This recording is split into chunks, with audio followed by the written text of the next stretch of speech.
One occasion, Hazrat Umar was charging in a direction looking for Rasulullah. And he was planning to put away some Sahaba Kiram radiallahu anhum as well. What had happened here was, even though Hazrat Umar was inspired by the Muslims, by their faith, by their Iman, but there was a conflicting war inside his heart. He was confused. He was amazed at the resilience of the Muslims. Even though they were tortured, they were not prepared to forsake their deen. At times, Hazrat Umar used to also torture them. And at times he would say that I'm not leaving you because I'm taking pity on you. I'm really tired now, but I'll torture you again. And he did this to so many of them. But on one occasion, it so happened that Hazrat Layla says that we were packing. And Hazrat Umar went by and he asked us, like, what's the matter? So she says, I told him that, you know what, we had enough of you people. You don't want us to practice our deen, and this is our faith, it is our choice, and you don't want us to do it. We are going somewhere else where we can practice our deen peacefully. So Hazrat Umar then softened, and he said, you know, may Allah take you safely. When my husband returned, the same Amir we mentioned a few minutes ago, she mentions this to him, that this is what happened. So he was saying to her that, do you think Umar will soften towards Islam? She says, indeed, I really feel so. So Amir said, but let me clarify something. Even if his father's donkey embraces Islam, he won't. So that was what was expected or thought because of his hostility towards Islam. But his heart was softening. So it happens that few incidents that happen in a person's life that makes a person think and introspect and ponder and deliberate and realize that I'm going to die and I'm going to face my Creator. I have to make right with Him. That's why Bashir and Nadir, both are our duties. Explain to people the good news, the beauty of Islam, and explain to them the harms of not changing and passing away in that state. Explain to people this. Don't feel shy. In a polite, wise manner, in a simple manner, explain to one person. Even you going to have some coffee at a garage, talk to people about this, and subhanallah, analyze how attentively they are prepared to listen to you. Even when you explain to them the meaning of the adhan, they are so amazed at the fact that they're listening to this for so many years, but no one took out the time to explain this beautiful rendition or call to them.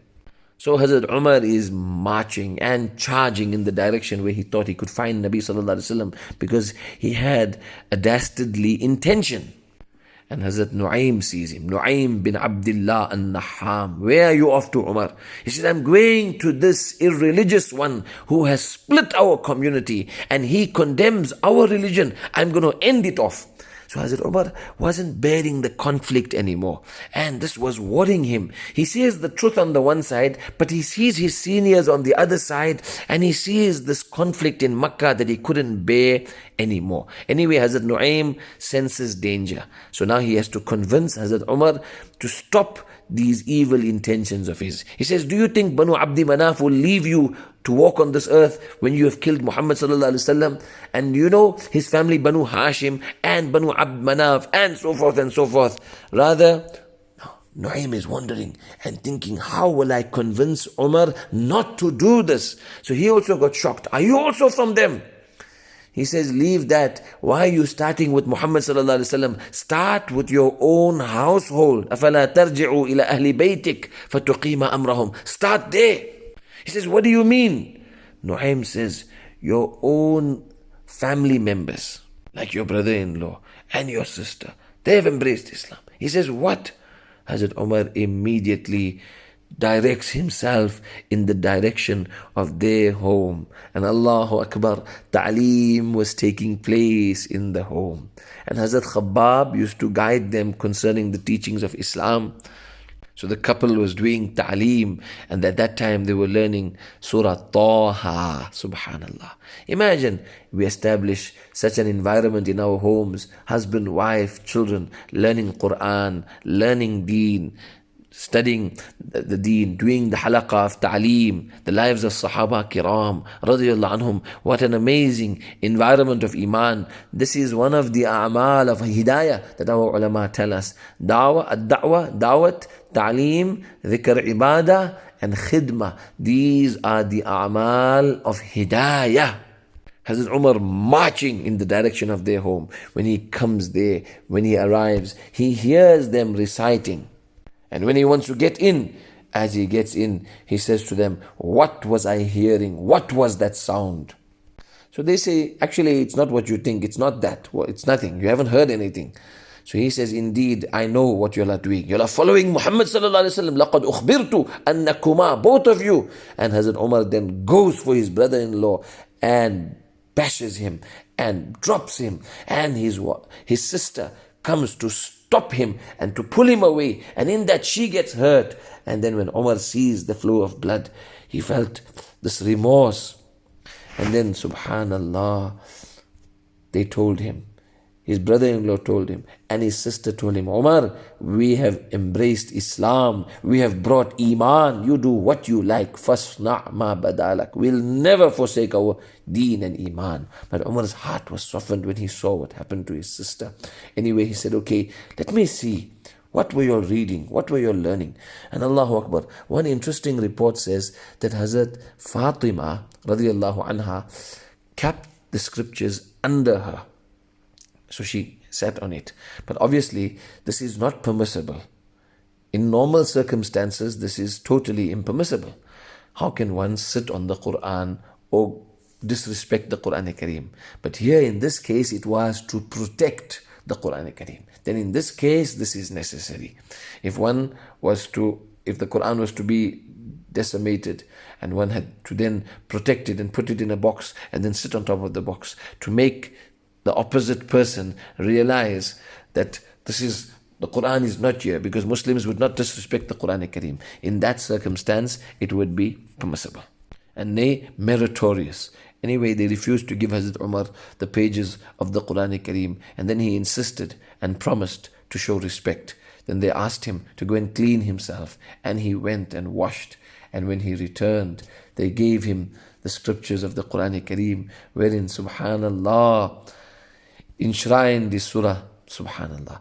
أعوذ بالله من الشيطان الرجيم بسم الله الرحمن الرحيم طه ما أنزلنا عليك القرآن لتشقى إلا تذكرة لمن يخشى تنزيلا ممن خلق الأرض والسماوات العلا الرحمن على العرش استوى له ما في السماوات وما في الأرض وما بينهما وما تحت الثرى وإن تجهر بالقول فإنه يعلم السر وأخفى الله لا إله إلا هو له الأسماء الحسنى وهل أتاك حديث موسى إذ رأى نارا فقال لأهلهم كثوا إني آنست نارا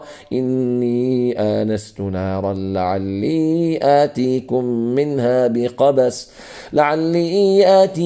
منها بقبس أو أجد على النار هدى فلما أتاها نودي يا موسى إني أنا ربك فاخلع نعليك إنك بالوادي المقدس طوى وأنا اخترتك فاستمع لما يوحى إنني أنا الله لا إله إلا أنا فاعبدني وأقم الصلاة لذكري. 14 verses Hazrat Umar recited. Hazrat Umar was inspired.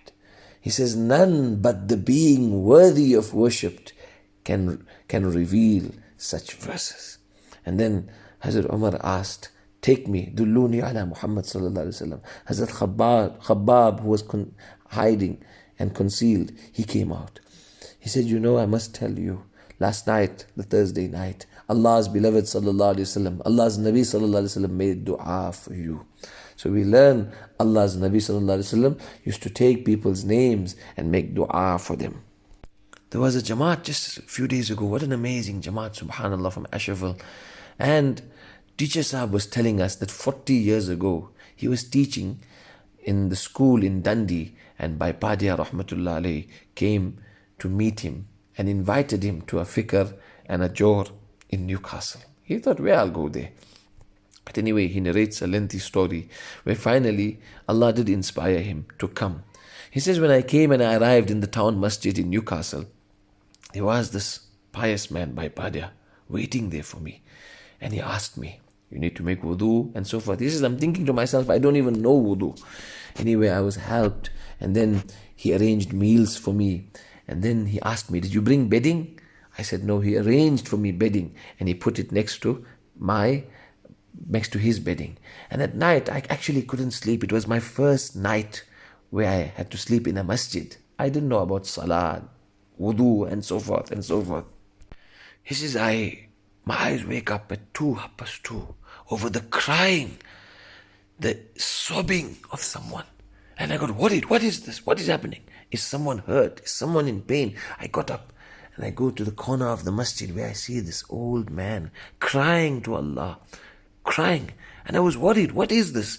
And I was about to tap him on the shoulder to tell him, I'm here for you. What you need, I'll help you. So much of crying. And then I heard him, that he's taking people's names and making dua for them. And in that, I'm quite there, I'm sitting, and then he's making dua that, oh Allah, this teacher sahab came all the way. Let him not go empty-handed, Allah. He says, I was so amazed that someone can wake up at that hour and cry to Allah for the hidayat of others, for the guidance of others. He says, years later, when I was doing this work in another area, and I was beaten up by some of my relatives, and they told me, who is going to give you kanda and carry you to your grave? What is this that you're doing? And then after they beat me up, this one person came to, try and tell me to come back and we'll value you. He says, how can I leave a work that saved me when I was walking with the Hindus, going by the temple to see what's going on there, walking past the masjid? Nobody ever told me. Nobody ever worried about me. And in this work, there were those who worried for me and took me to the masjid and taught me deen. So he says, who's going to carry your kanda? He says, you know what? Allah will take our life where He wants to take our life. And that Allah will arrange.